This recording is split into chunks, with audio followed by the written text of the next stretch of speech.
Hello, and welcome to another edition of Nifty Notions. I'm Jason. And I'm Andrew. And today, Andrew, I think you've got yet another fascinating question to ask everyone. I do. What? Well, two questions. Oh, yes. This story is about an infamous car. Mm-hmm.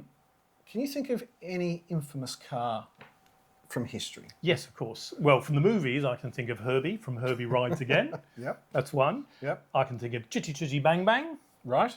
I can think of Mad Max and those cars. The Interceptor. The Interceptor, yeah. Yes. Yes, the V8 Yes. Interceptor. What about more historical rather than entertaining things? Can you think of any at all? Any come to mind? Archduke Ferdinand in the car he was in when he got shot Okay. in Sarajevo. All right. Well, there's one other car that I'd propose would be probably arguably the most infamous car in history, and that's what I'm going to refer to as the JFK car. Oh, the one he got assassinated in. That is famous. Yes. Yes. So we're used to seeing a photo of that with JFK in the back. Yeah. Happier times. Happier moments. Yeah. So my question is, whatever happened to that car? Oh, the JFK car. Well, surely once you get shot in the car, you don't use the car again. So I'm assuming it's in a museum or something like that. Well, yes and no. Okay. It's not in a museum. I'm sorry, it is in a museum. Right. But it was used again. And so let's go through the history of this vehicle. Quite an interesting car. So this is a 1961 Lincoln Continental, specially ordered for JFK. And there was only one of these cars.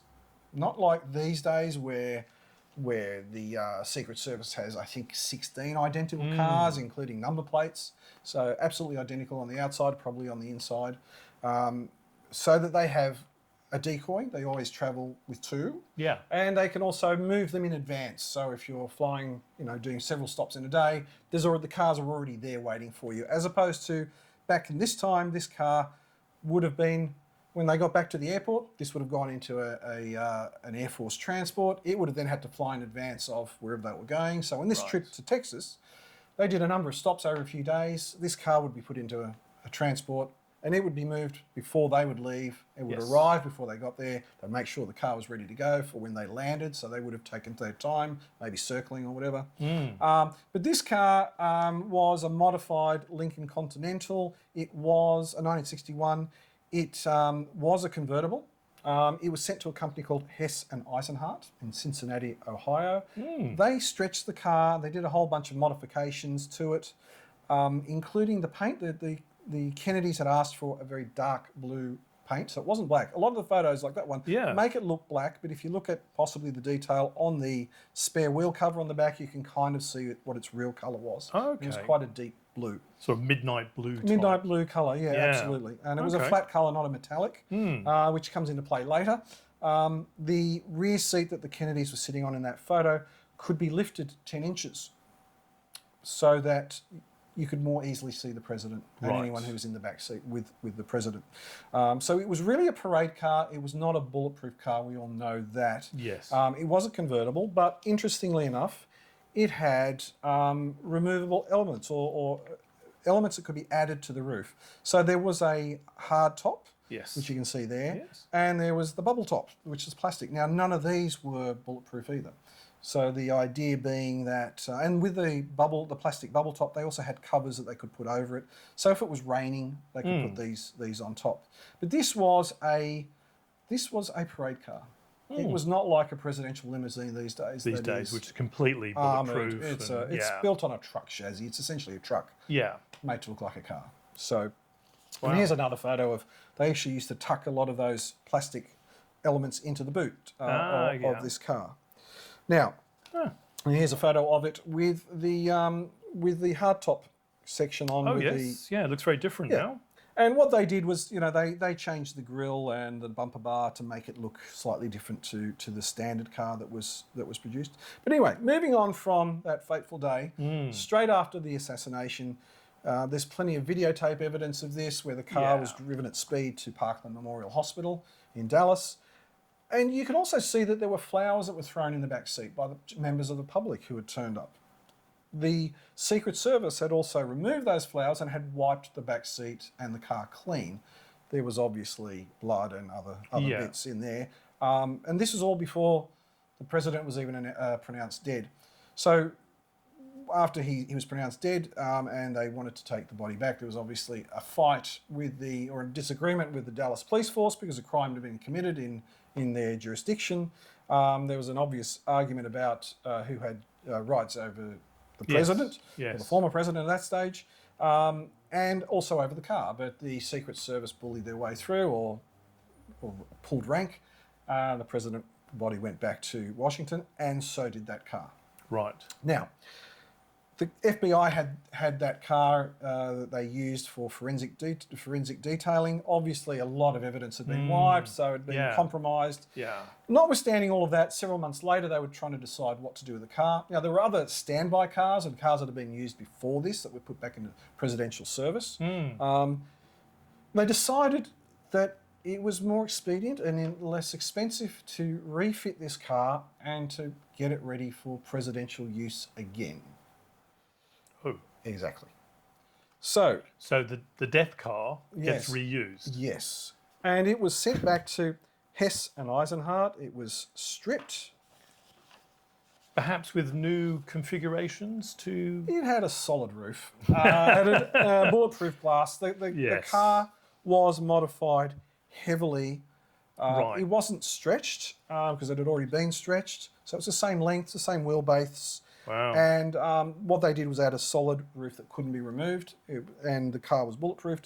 That then altered the suspension. Yeah. So Hess and Eisenhardt did that. I believe that either Hess and Eisenhardt adjusted the suspension or Ford did because it was sent back to Ford. I see. And I know the suspension was modified because of the extra weight, but Ford added a more powerful engine because of the extra weight. They needed a better engine with a better cooling system and so forth. So here are some... as the car was already in completion, and this is just before the car left Oh, wow. for the White House. Now, I did mention that it was painted originally a dark blue colour and a flat colour.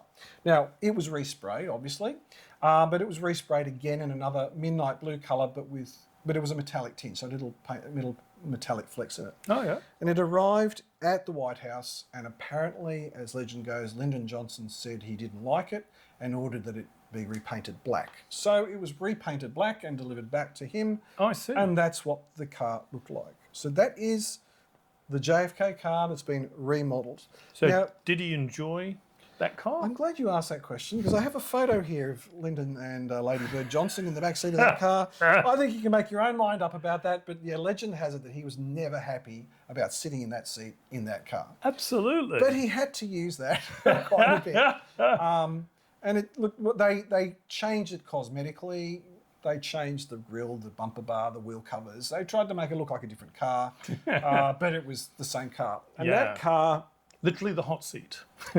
so to speak. That car was used not just for Lyndon Johnson's presidency, but it was also used during Nixon's presidency, Wow. Ford's presidency, and Carter's presidency. Now, by that stage, it wasn't always used as a presidential vehicle. It was used for VIPs, visiting heads of state, whatever, and occasionally by the president.